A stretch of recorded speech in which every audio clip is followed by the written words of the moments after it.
কাঁদতে অনুতপ্ত হয়ে আল্লাহর কাছে দোয়া করলেন। তো পুরো আদম আলাইহিস সালামের জিন্দেগির সবচেয়ে বড় শিক্ষা হচ্ছে রিপেন্টেন্স, অনুতপ্ত হওয়া।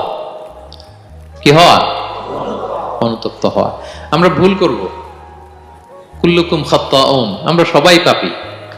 সবাই কি পাপী? কে পাপ করি না? আমরা সবাই পাপী। কিন্তু মনে রাখবেন, আমাদের পাপ যত বড় হোক, আল্লাহর রহমতের দরিয়া তার চাইতেও বড়, অনেক বড়।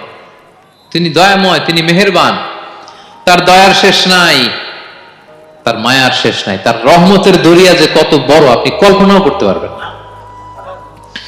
শয়তান আর আমাদের মধ্যে পার্থক্য হচ্ছে, শয়তান পাপ করে পাপে অটল থাকে, কিন্তু বিশ্বাসীরা পাপ করার সাথে সাথেই ক্ষমা চায় কার কাছে? এটা হচ্ছে আদম আলাইহিস সালামের জীবনী থেকে আমাদের জন্য সবচেয়ে বড় লেসন। সাইয়েদনা আদম আলাইহিস সালাম উনি ভুল করে যখন বুঝতে পারলেন, অনুতপ্ত হলেন, চোখের পানি ছাড়লেন। 2 ফোঁটা পানি আল্লাহর কাছে সবচাইতে প্রিয়।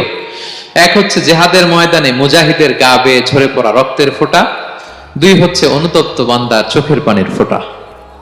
অনুতপ্ত বান্দা নিজের ভুল স্বীকার করে মাথাটা নিচু করে চোখের পানি ছেড়ে দিয়ে যখন আল্লাহর কাছে কাঁদে, তার চোখের পানি